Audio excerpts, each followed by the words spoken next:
Welcome to the Art of Marketing. I'm Lori, and with me is Art, and we're here from WSI to share some great information with you. Each week, we bring fresh insights, updates, and smart strategies, all focused on digital marketing, business strategy, and artificial intelligence. From social media trends to AI tools and tips, we keep it short, sharp, and relevant. Let's dive into what's new and exciting in marketing and AI. So, let's talk about SEO. Have you seen drops in your rankings? Have you seen less clicks to your website? That's the prominent thing. The question is that everyone asks, is SEO dead? And I say the answer is no, but you need to change. You need to become more relevant. In today's world, it's not SEO anymore, it's GEO, or generative engine optimization. And that's because that's the way AI works. AI doesn't scan your website and create a listing of what you're ranking for. AI is different. AI actually goes out and searches for the information that the person is looking for real time. So you need to be relevant. You need to have long tail keywords. And you need to be using natural language, not,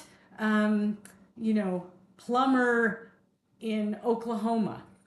So let's take a look at what that might look like.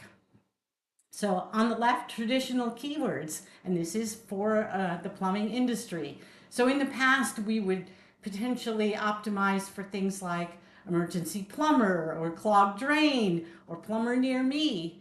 And now with generative engine optimization, we're looking at more natural language queries. People are, who's the best emergency plumber near me? That's available 7 by 24. Or how do I clear a severely clogged kitchen drain? And should I call a plumber?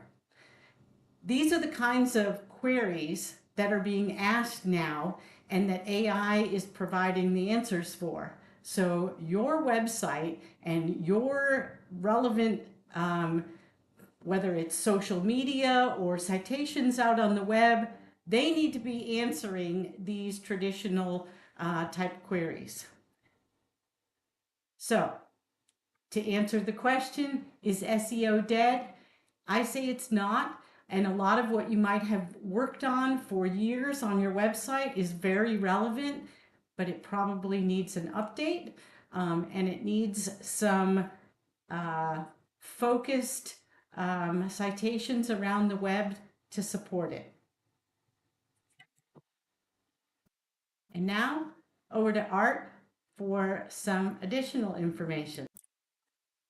Hey, Lori, thanks for the introduction, and that was some great stuff on SEO versus GEO.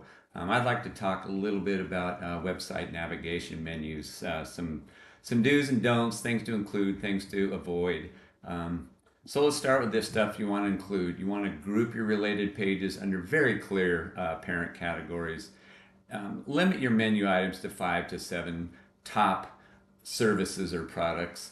Use very good descriptive labels like replace product with roofing services, things that people are actually going to look for. Make sure your hover drop downs work properly. Include a search bar. If your site's really big and people are going to search for products or services or even terms throughout your site, it's a good idea to have a search bar on your menu. And like any website, ensure fast load times. Giant menus will slow that down and hurt your scores on speed. And things to avoid: don't put goofy links in your menus. Avoid customer jargon. Like use customer language, not your internal technical terms.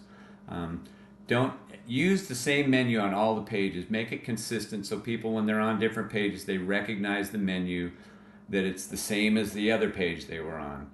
And everybody's seen mega menus. They're fantastic if your site is giant. But if you have 20 or less pages on your site, which most sites do, I would avoid the mega menus. And a bonus tip, make your menu sticky. How many times have you been on a website that the home page is super long, you're scrolling down, you go, oh, this is great. And then you want to scroll back up to the top menu like, oh my gosh, where's the menu? So make sure your menu sticks, especially on mobile, or have it to where when you scroll up, the menu appears slightly. So those are some good do's and don'ts on website navigation menus.